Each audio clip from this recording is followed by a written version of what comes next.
Bismillahirrahmanirrahim. Assalamualaikum warahmatullahi wabarakatuh. Waalaikumsalam warahmatullahi wabarakatuh. Alhamdulillahi rabbil alamin alladzi arsala rasulahu bil huda hadana ila siratil mustaqim. Ahmaduhu subhanahu wa ta'ala jalla wa ala bisidqil yakin. Ashhadu an la ilaha illallah wa ashhadu anna Muhammadar Rasulullah.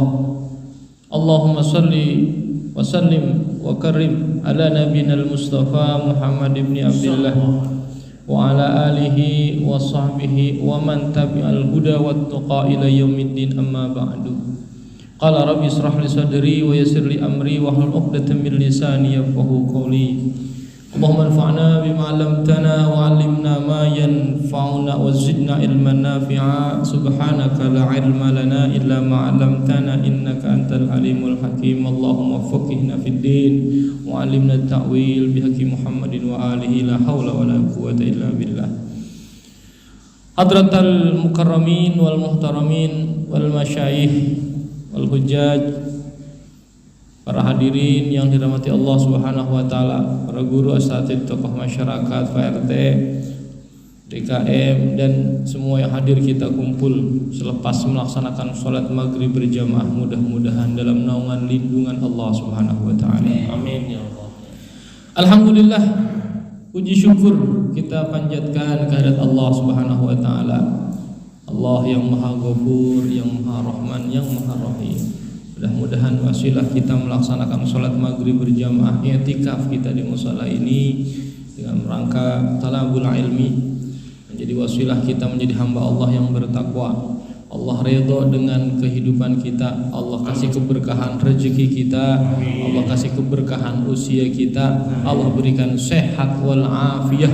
Mudah-mudahan Allah tutup usia kita dalam kondisi husnul khatimah. Amin ya Allah. Salat dan salam kita senantiasa sampaikan kepada baginda Nabi Muhammad sallallahu alaihi wasallam. Mudah-mudahan kita selalu mengikuti istiqomah, kita hadiahkan salawat salam yaumul qiyamah, harapan kita mendapat syafaatul uzma dari baginda Nabi Muhammad sallallahu alaihi wasallam. Hadirin jamaah yang dirahmati Allah Subhanahu wa taala, berat memang ujian manusia, terutama kaitan tentang ibadah sholat. Masya Allah ya. Kenapa demikian? Karena setan yang selalu digoda adalah orang-orang yang beriman, yang hatinya terpaut untuk mendekatkan diri ke masjid, ke mushola untuk melaksanakan sholat berjamaah. Rasulullah pernah sampaikan bahwa di antara orang yang sholat itu yang terima hanya 1/3, hanya 1/6, hanya 1/10. Bahkan di antara sekian banyak orang yang diterima hanya beberapa orang, bahkan 1 orang saja. Rasulullah sampaikan demikian. Maka apa yang kita upayakan? Kenapa kok kita kudu sholat di musola, kudu sholat berjamaah? Allahu Akbar kita lalai, kita lupa gitu kan? Nggak khusyuk ibadah yang kita lakukan. Paling tidak ada saudara kita, ada sahabat kita, ada guru kita, begitu sholat Allahu Akbar khusyuk karena Allah Ta'ala, lantaran beliau kita diterima, ikut diterima pada sholatnya ada Allah Subhanahu wa Ta'ala. Maka Allah janjikan bainas shalah ila shalah, di antara sholat menuju sholat yang lain itu kifaratun lima bainahuma, ada penghapus dosa antara keduanya. Maghrib kita lakukan, berbuat dosa di antara maghrib menuju isya, kita sholat isya dengan khusyuk, dengan diterima, maka dosa-dosa kita diampuni oleh Allah Subhanahu wa Ta'ala. Harapan kita dengan sholat yang kita lakukan menghapus dosa kita, Allah ridho dengan kita, maka yaumul qiyamah yang pertama kali dihisab nanti sholat betul-betul sempurna ibadah sholat kita. Karena tadi pungkiri manusia pasti akan mati, lambat laun. Entah kapan, yang namanya proses kematian adalah haqq dan tidak ada 1 orang pun yang mengingkarinya. Tetapi yang paling utama adalah bagaimana ketika meninggal dunia dalam keadaan husnul khatimah. Terkait dengan hal ini, kita sudah membahas rangkaian fardu kifayah dari manusia, dari seorang muslim terhadap muslim yang lain, terkait dengan meninggalnya saudara kita, kerabat kita atau tetangga kita. Ada 4. Pertama sudah kita bahas berkait dengan ini, yaitu proses memandikan. Kemudian kita sudah bahas bagaimana kita mengkafankan. Kita bahas juga terakhir pada pertemuan sebelumnya menyolatkan. Dan terakhir kita akan masuk ke kewajiban kita yang 4 adalah mengebumikan atau menguburkan saudara, tetangga, karib kerabat kita. Beres urusan kita kepada jenazah, pada orang lain. Maka di sini dijelaskan bahwa bismillahirrahmanirrahim wa yudfanul mayyitu fil lahdin mustaqbidal kiblati. Beres sholatnya selesai, didoain, digotong, entah jalan kaki, entah kalau karang mah keren, Bu. Jangankan kita ya, mayat aja nganter jenazah pakai mobil. Makanya Belatak karang mah mobil jenazah tuh. Ya.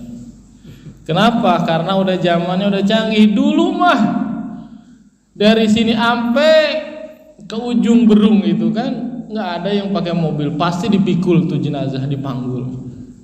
Benar nggak Pak? Masih langka mobil karena udah zamannya modern, orang ogah gotong. Maka keutamaan fadilahnya udah berbeda.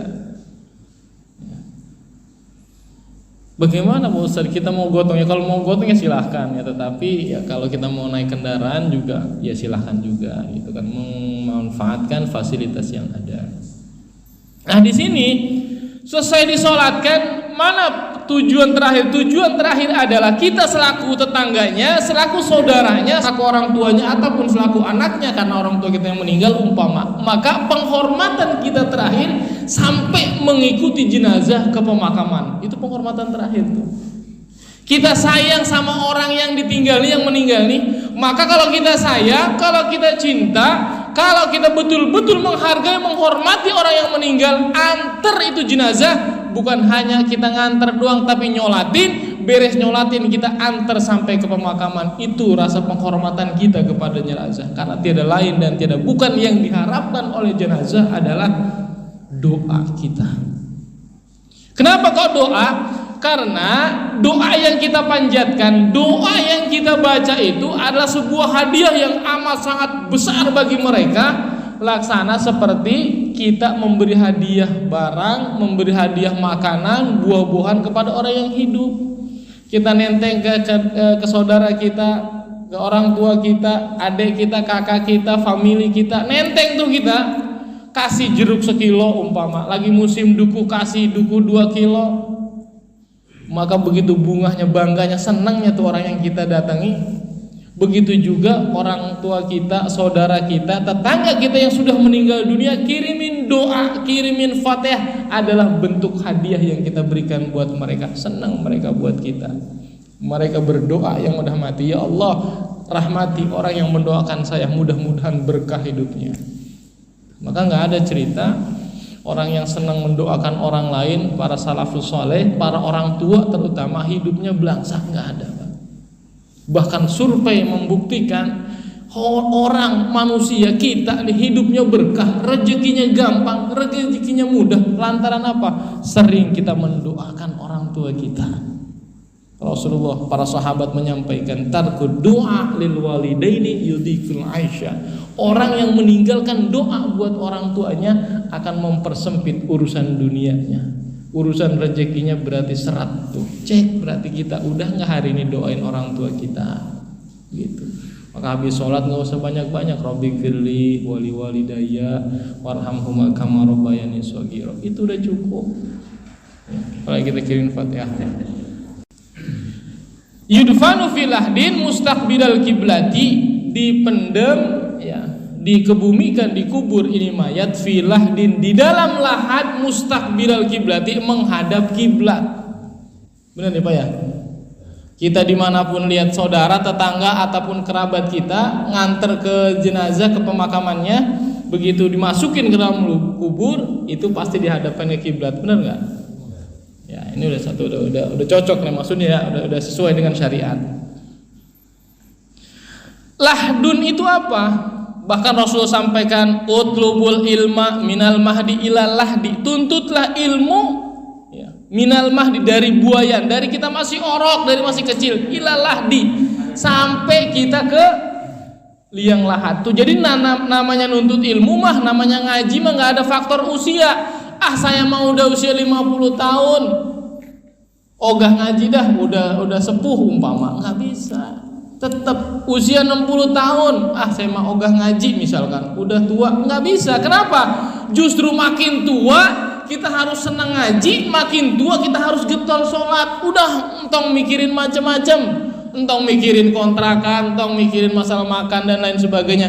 Udah yang kita pikirin udah sholat belum, kita bulan ini, minggu ini udah ngaji belum. Giliran wayahnya bocah tuh yang ngempanin kita, gitu maksudnya. Ya. Jadi kita masukkan ini jenazah filahdi di dalam lahat. Apa itu lahat? Wal lahdu ma yuhqaru fi asfali janibil qabri min jihatil kiblati qadra ma yas'al mayyita wa yasturuhu. Jadi yang dinamakan lahat ini adalah ma yuhfaru fi asfali janibil qabri. Jadi sesuatu yang digali di paling dasar, tapi janibal kubri, di samping kubur, ya, nih. Di samping kubur, qadra ma yasaul mayyita, seukuran bisa muat mayit, wa yasturahu, dan bisa menutupnya. Jadi kalau kita kubur kan begini tuh ya. Kalau di kita malahan itu namanya lelandak. Anda kan ya, digali tuh kan seukuran orang segini. Nah, ini yang bagian belah kulon, ya kan? Belah kulon ini di apa namanya? Dicoak ya. Nah, dicoak belah sininya kan ini kan belah kulon nih, kuburan nih umpama begini kan kuburan. Nah, dicoak nih. Maka lelandak itu dalam istilah bahasa Arab disebut dengan lahat, dan ini harus seukuran orang yang meninggal. Maka kalau mau gali kuburan mah kita bawa ukuran, bawa meteran. Jadi bawa meteran itu bukan mau jual tanah doang, kali-kali gitu bukan mayat. Tapi kalau kita jarang pakai itu, biasanya pakai tali kan. Kalau tali kan mudah, gampang dikantongin ya. Kalau dulu gedebong pisang, kalau karang kita nguburnya di sono Jatisari, bawa gedebong pisang naik motor, ganggu orang, maka pakai tali, itu kan lebih simpel. Diukur nih tali, kan kalau tali kan bisa digulung-gulung gitu kan, dikantongin, jadi praktis. Wah, diukur. Nah kemudian ketika digali di kuburan, seukuran panjang harus dilebihin nih. Jangan umpama jenazah 1,5 meter, kemudian galinya juga 1,5 meter, nanti cekak. Tuh dilebahin dah. Ya 1,8 ya, 1,8 meter ya, lebihin 30 cm gitu kan. Kenapa? Khawatir, maksudnya Masya Allah. Banyak kejadian Pak, banyak kejadian aneh bin ajaib.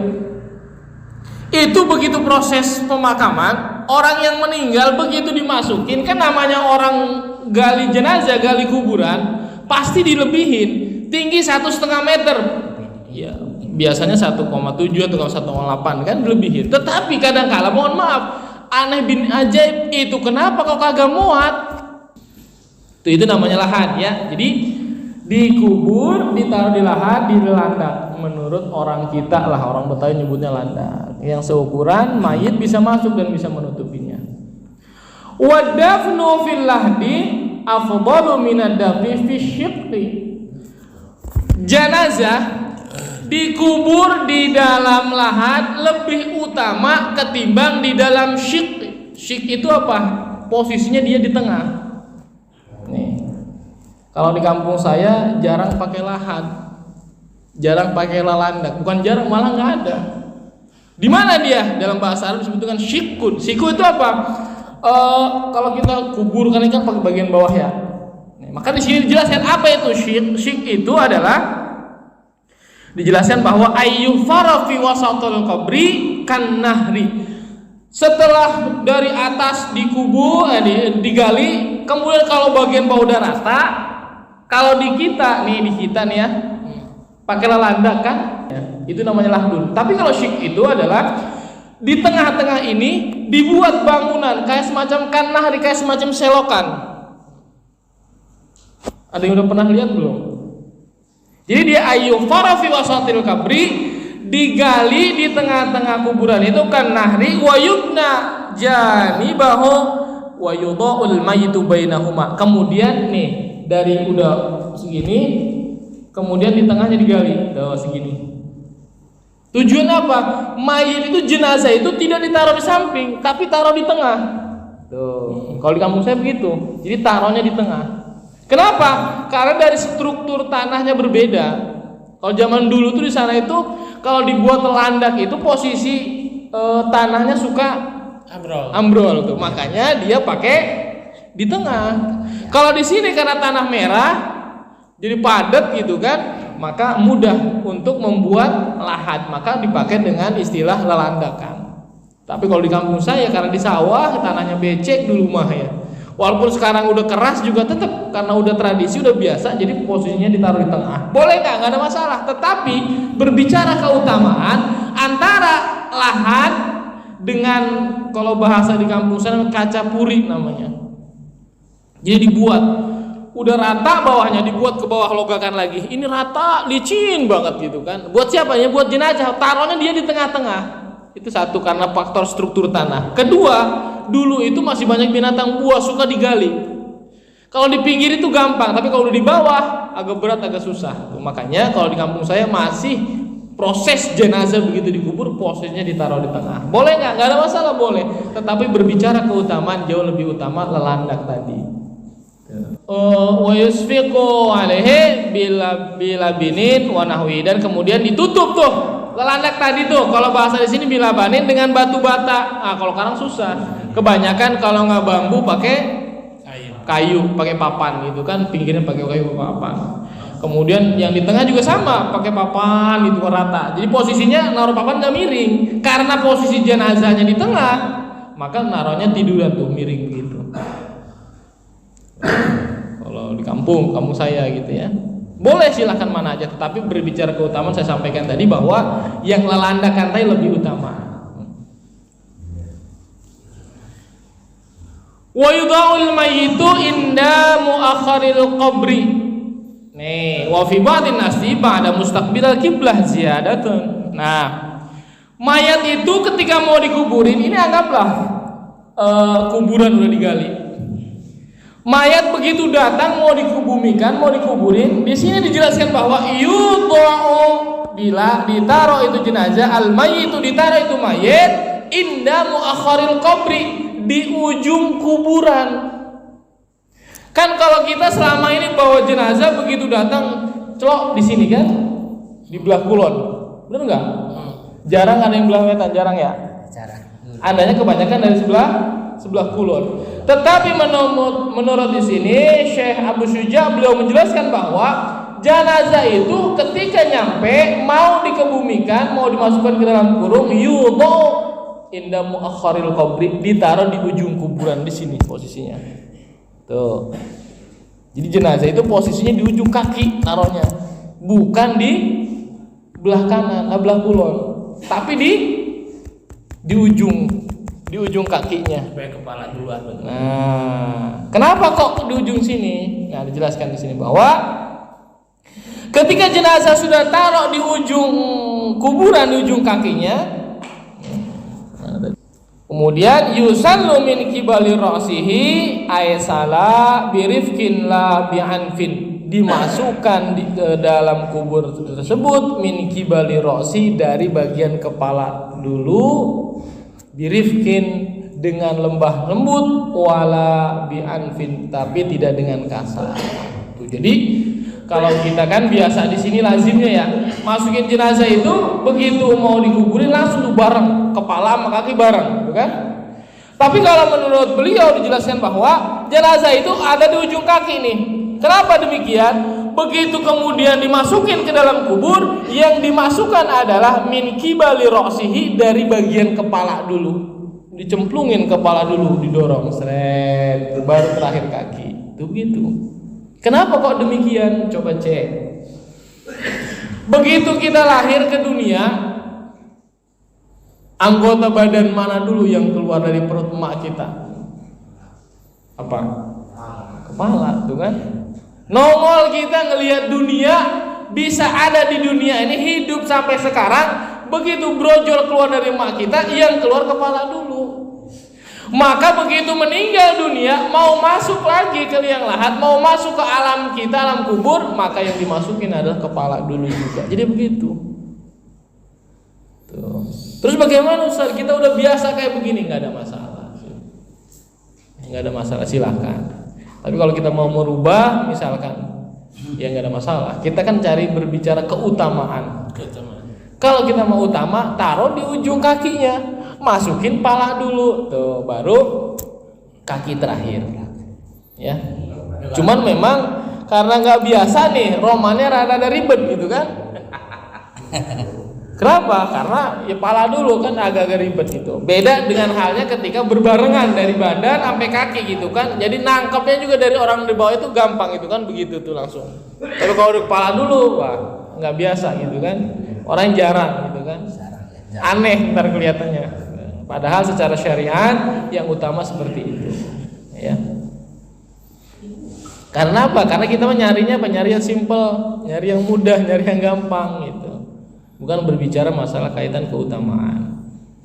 Wa yaqulu alladhi yulhiduhu bismillahi wa ala millati Rasulullah sallallahu alaihi wasallam. Orang yang ada dalam kubur nih, yang menerima, yang mau masukkan ke dalam liang lahat, yang mau masukkan ke lelandak tadi, bila ngomong sambil baca doa, Allahumma ya bismillahi wa ala millati Rasulillah sallallahu alaihi wasallam. Jadi begitu Pak, baca doanya. Ya Allah nih persaksikan bahwa ini jenazah, ini mayit adalah pengikut baginda Nabi Muhammad sallallahu alaihi wasallam. Kita yang enggak turun juga boleh, enggak masalah.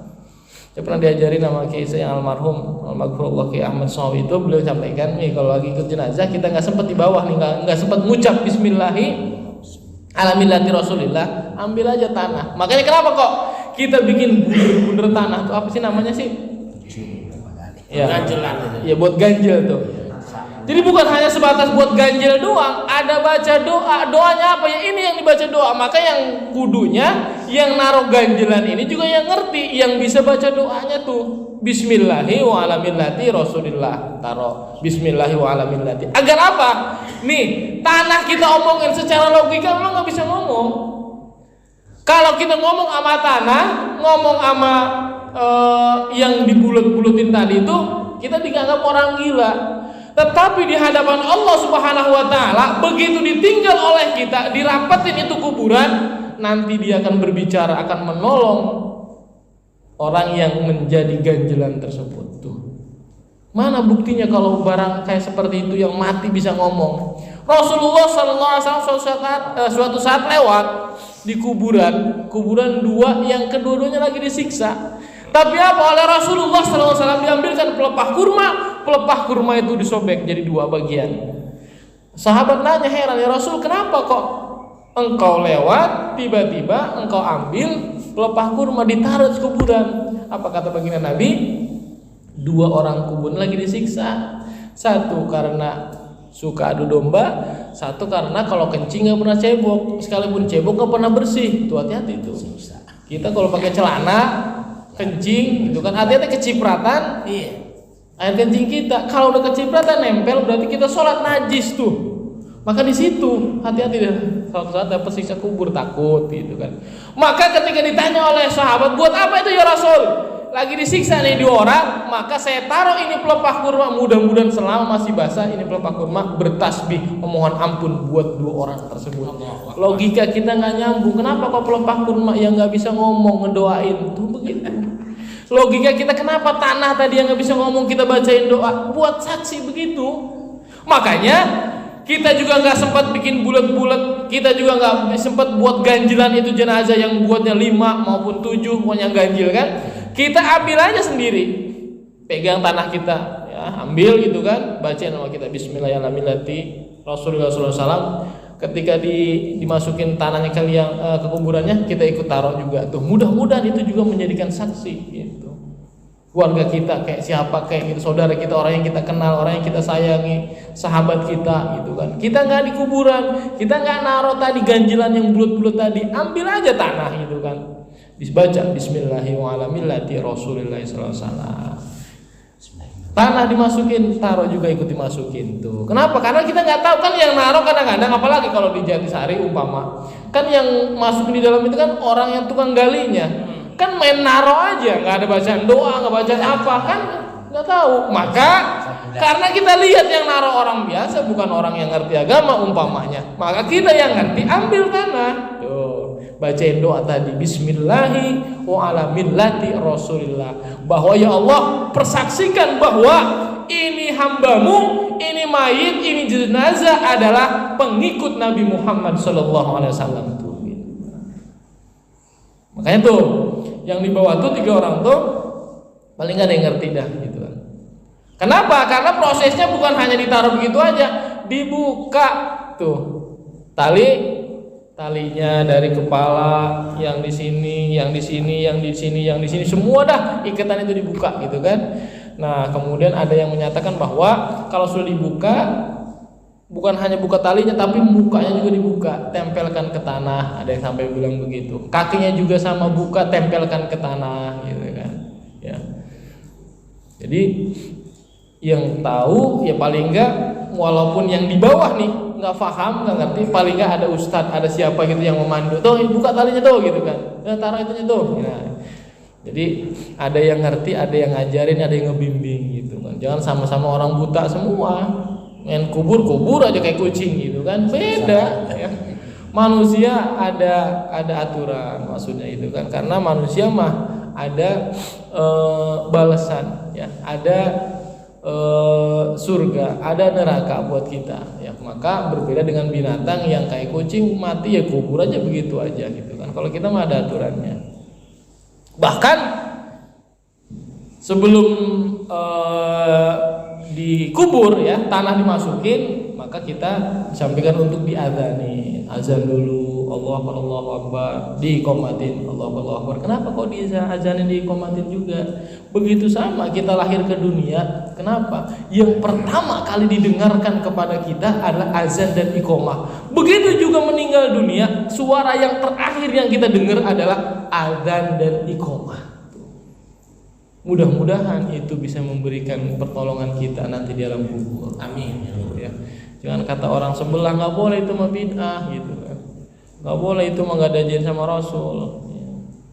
Kalau Rasul mah emang udah nggak punya dosa gitu kan. Emang beliau mau udah dijamin masuk surga. Para sahabat juga sebagian sudah dijamin masuk surga gitu kan. Beda sama kita yang banyak dosa.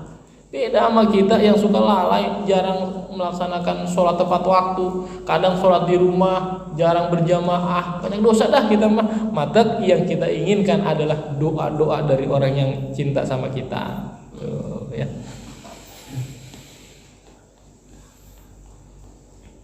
Jadi tadi baca doanya, Bismillahirrahmanirrahim, wa ala millati Rasulillah sallallahu alaihi wasallam, wa yudajji'u fil qabri ba'da ayyu amma qamatan, ya, wa wastotan. Dan ini jenazah, ini mayit, yudajji'u fil qabri, dimiringkan di dalam kuburnya. Taruh di lelandak tadi, posisinya tadi dimiringin tuh. Biar enggak berbalik miringnya, makanya ditaruh tadi ganjilan tadi tuh, taruh di leher, pokoknya di apa namanya, di pergelangan, di sendi-sendi. Ya, mau 5 mau 7 lah silakan. Tujuannya satu itu biar enggak balik lagi. Kenapa? Karena harus dimiringin kiblat. Maka kenapa kok orang tidur, kata baginda Nabi, sunnahnya itu ngadep ngalor. Palanya ngalor, tidurnya posisinya miring nih. Tangan ini buat bantal begitu tuh. Bantal. Ya. Itu sunnah. Banyak manfaatnya secara kesehatan, bahwa ketika kita tidur, lambung kita nih, orang yang punya penyakit lambung, maka posisinya harus tidur, harus miring itu ketika tidur. Yang dilarang adalah tidur kita tengkurap. Ya.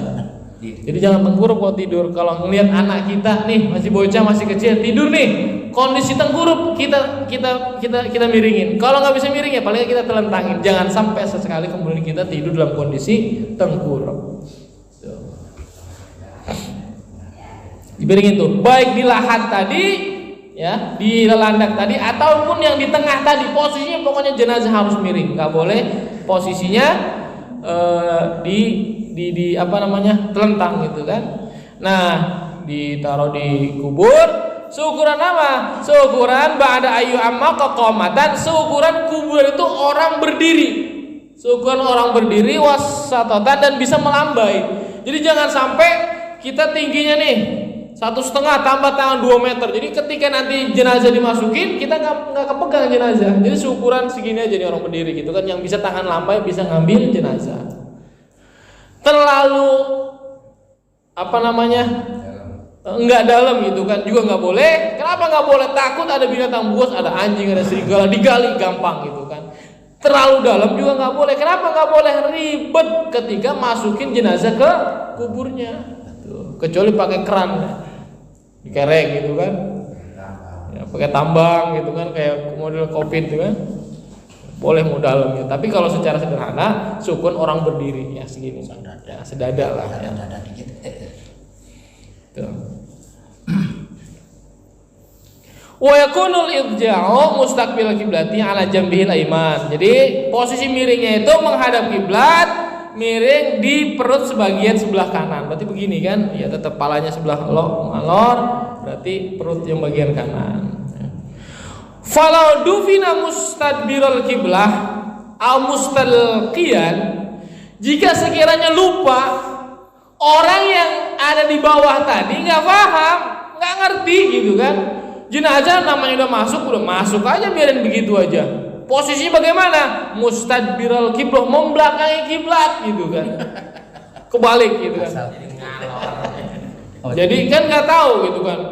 Palanya harusnya ke sono, mukanya harusnya ke sono, ini mah mukanya ngalor gitu kan, angetan gitu kan, kebalik. Karena nggak tahu, karena nggak dibuka. Iseng nih orang bukanya katanya. Al mustalqiyan ataupun telentang, posisi jenazahnya ditaruh telentang menghadap ke langit, ke atas gitu kan. Nah, bagaimana kalau lupa seperti ini? Nubisha, kemudian kuburan tadi harus digali lagi. Tuh. Ya. Nubisha, kuburan digali lagi, wa wujiha lil kiblati, dan dihadapkan itu jenazah menghadap ke kiblat. Malam yataghayyar, selagi kuburannya belum berubah. Tuh, kalau sekiranya baru dikubur mah gitu kan, ditanya oleh ininya, oleh karena nggak ada siapa-siapa gitu kan, kuburannya gimana? Lah tahu gitu. Posisinya bagaimana? Kayaknya roman-romannya tangannya ke atas gitu kan. Roman-romannya tangannya belabetan. Waduh, celaka. Gali lagi. Tuh.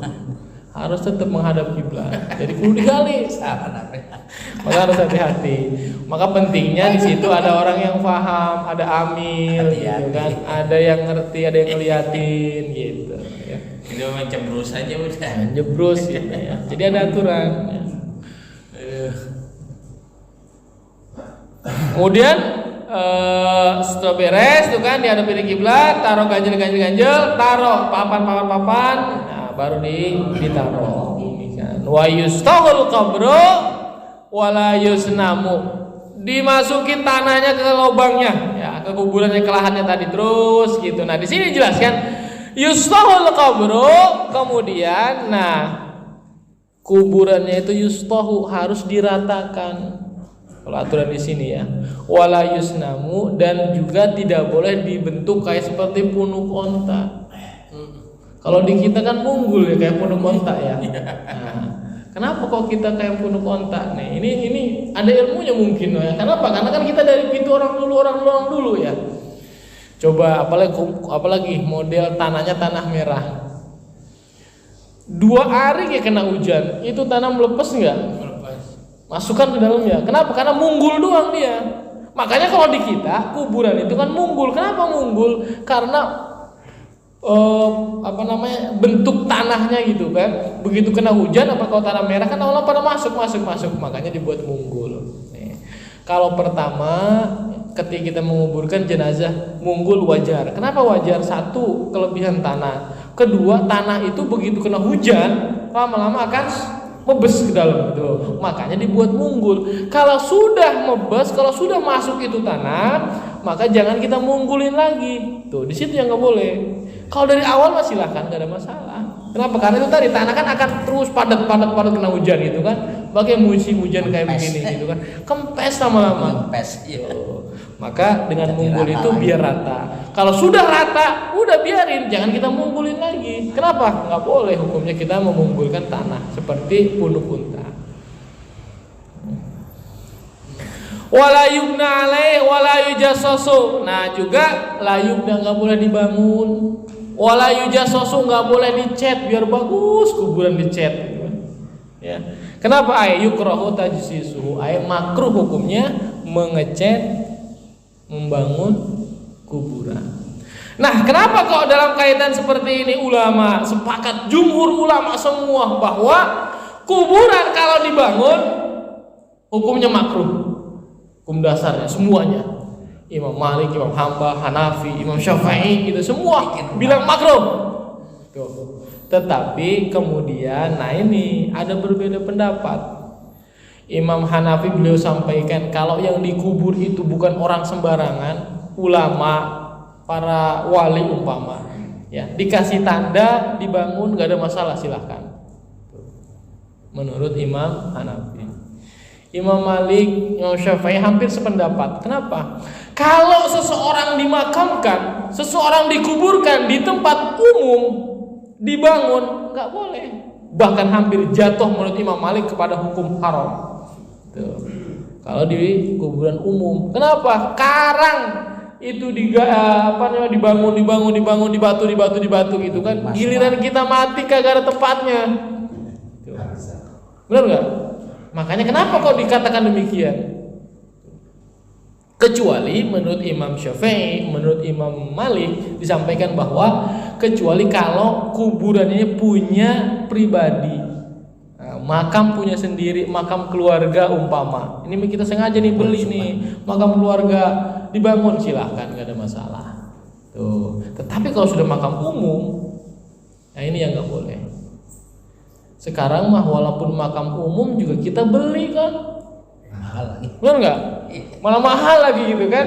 Nah. Ini sama sebetulnya kasusnya seperti itu tadi, seperti punya pribadi. Orang kita beli, apalagi di Jakarta mah tiap tahun harus bayar. Kalau nggak bayar itu ditimpah gitu kan. Kalau nggak bayar, dirata lagi. tuh, ya. Maka bagaimana kalau seperti itu? Kalau kita beli kemudian dibangun ya silakan. Kenapa? Karena kita beli gitu kan. Ya. Kecuali niatnya karena kita orang kaya, pokoknya itu kuburan bapak gua harus bagus, harus mentereng gitu kan, kasih marmer yang paling mahal. Nah tujuannya beda. Kalau sudah tujuannya pengen pamer, kuburan pengen menjadi dilihat, pengen jadi tontonan, maka berubah bukan hanya makruh, menjadi haram hukumnya ketika ngebangun dalam rangka untuk pamer kayak begitu. Tuh. Ya. Jadi bagaimana Ustaz? Boleh nggak kita ngebangun kuburan? Tergantung. Kita kuburan di mana? Kalau di makamnya wakaf buat bersama nggak boleh. Maka di kampung saya tuh Pak, sampai sekarang nggak ada kuburan yang di batu. Kenapa? Itu wakaf. Dan itu kuburan dipakai sejak dulu sampai sekarang berapa kampung? Hampir 5 kampung. Ya, ngubur di situ. Jadi nggak ada yang dibangun. Paling ngeri dua ciri-ciri dua dulu di kuburan belah sini nih. Kalau kita ziarah gitu kan, ada batu misalkan dia nggak ada masalah gitu kan. Maka nggak heran kadang-kala begitu ada yang penggali kuburan itu ngegali kuburan kemudian nemu tulang gitu kan. Nah ketika nemu tulang bagaimana? Iya dimasukin lagi ke dalam. Kenapa? Karena secara hakikat hukumnya nggak boleh. Di Mekah dah kita lihat tuh jemaah haji ribuan ratusan itu kan dikubur di situ. Nggak dimunggulin rata. Beda struktur tanahnya. Kenapa? Kalau udah pasir, kalau udah tanah-tanah kayak gitu kan padat dia mah. Beda sama kayak kita tanah merah. Tanah merah asal digali aja udah banyak banget itu kan, begitu kena hujan aja udah Bos. Ya, tetapi yang kita jadi patokan adalah kuburan itu nggak ada yang dibangun kalau kuburannya kuburan umum. Maka Imam Syafi'i begitu kemudian pada zaman dulu pada masa beliau belum melihat para pegawai pejabat lah ngelihat ada kuburan yang dibangun oleh mereka pemerintahan itu dihancurkan. ulama fikih semua nggak ada yang komentar berkaitan dengan itu, bahwa berarti menyatakan bahwa kuburan yang di tempat umum nggak boleh dibangun. Tuh, ya. Kalau kita punya sendiri, malahan sendiri, monggo silakan. Ya. Kan kalau orang-orang Betawi, kalau orang dulu mah gua tanah di sini, lebar tanah gua. Pokoknya begitu mati, begitu meninggal, kubur di tanah gua gitu kan bahasanya. Kena gusuran tol. Ayo, mau bilang apa? Keluarga khusus. Tuh, maka sebetulnya bagian kita sebetulnya begini. Bagian kita punya tanah luas, bagian kita punya pekarangan lebar, ya. Kalau masalah kubur mah utamanya di makam umum sebetulnya. Kenapa? Menghindari namanya nanti tahun-tahun gitu kan, anak cucu kemudian begitu berebut, ya kan, berebut warisan dan lain sebagainya, bagi sini bagi situ, akhirnya apa? Tinggal kuburan celok. Sangat disayangkan begitu kemudian lusanya nanti besoknya kan nanti digali kuburan kita dipindahkan. Apakah nggak sedih? Kalau udah di makam umum mah udah bebas. Bagian gitu ayo orang kaya kayak gimana gitu. Ya, kalau kita mau beli mah kayak di sana di daerah Kerawang tuh, karena tuh ada apa namanya? Kuburan apa sih namanya? San Diego Hills. Tuh, berapa juta sana kan? Mau dibangun kayak apa kak, orang hebat. Kita mau ziarah ke tempat aja dianterin pakai mobil gitu kan? Ya, tuh bisa di atas 50 juta tuh kuburan luar. Berapa? 500 juta kalau kita punya duit. Bagaimana daripada 500 juta buat beli kubur, kita mending kubur tempat biasa 400 jutanya buat naruh di masjid, 50 juta bagi anak yatim, 50 juta buat guru-guru para ustadz yang ngaji, yang ngurusin ketika proses ngedoain tuh begitu. Ya ngerti kan, nggak ngerti. Ya. Guru-guru yang ngedoain, masya Allah, itu berat tuh doain itu ya. Amal semua itu ya. Iya. Kita. Ya, makanya sama guru mah itu yang ngaji, yang ngedoain tempat kita jangan pelit. Cuman rokok sebungkus sama amplop duit 500.000 mah entong pre. Pokoknya kasih. Tuh, ya. Doa penting karena hadiah masya Allah luar biasa. Ya. Kita punya duit 2 juta, masya Allah. Kita sayang sama baba kita, mak kita. Mak, kita nggak bisa doa. Udah nih 500 buat emak, 500 buat baba, taruh di masjid. Kan? Masih ada tuh sisa berapa? 1 juta. 500.000-nya buat siapa nih? Cari anak yatim. Nah sini, ya. Pahalanya buat emak baba kita. 500-nya buat siapa? Buat guru-guru. Tuh, kasih guru-guru juga tuh. Ya, saja. Tuh, biar apa? Maksudnya apa? Didoain, Pak. Masya kita nggak bisa doa. Masjid mau sholat. Luar biasa ya. Doanya insya Allah. Ya. Jadi nggak boleh bangun ya, nggak boleh bangun. Kenapa? Ini berdasarkan Rasulullah SAW Rasulullah SAW an tajsisil qabri. Rasulullah melarang kita untuk mengecat kuburan. Wal kitabati alaiha juga nggak boleh sebetulnya ditulis nama ciri nama innalillahi warjiun Fulan bin Fulan wafat itu kan, lahir wafat itu kan, sebetulnya ini sama Rasulullah nggak boleh. Tuh.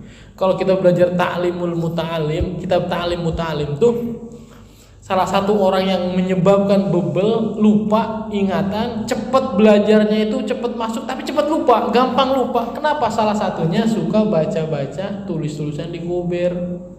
Di kubur tuh ada Fulan bin Fulan. Lihat lagi Fulan bin Fulan. Itu bisa mengakibatkan kita cepat lupa. Makanya Rasulullah melarang, kalau bisa mah nggak usah namain dah, yang penting kasih tetenger aja dah, kasih batu, kasih apa gitu kan. Tuh seperti itu. Wal julusi 'alaiha, nggak boleh juga kita ngedudukin kuburan. Maka kata baginda Nabi, lebih baik seseorang itu duduk di atas api bakaran yang menyala ketimbang duduk di atas kuburan. Tuh. Saking nggak bolehnya. Kan kita makan kalau ke kuburan kan main injek aja, main lompatin kuburan, main injek gitu kan. sembarangan.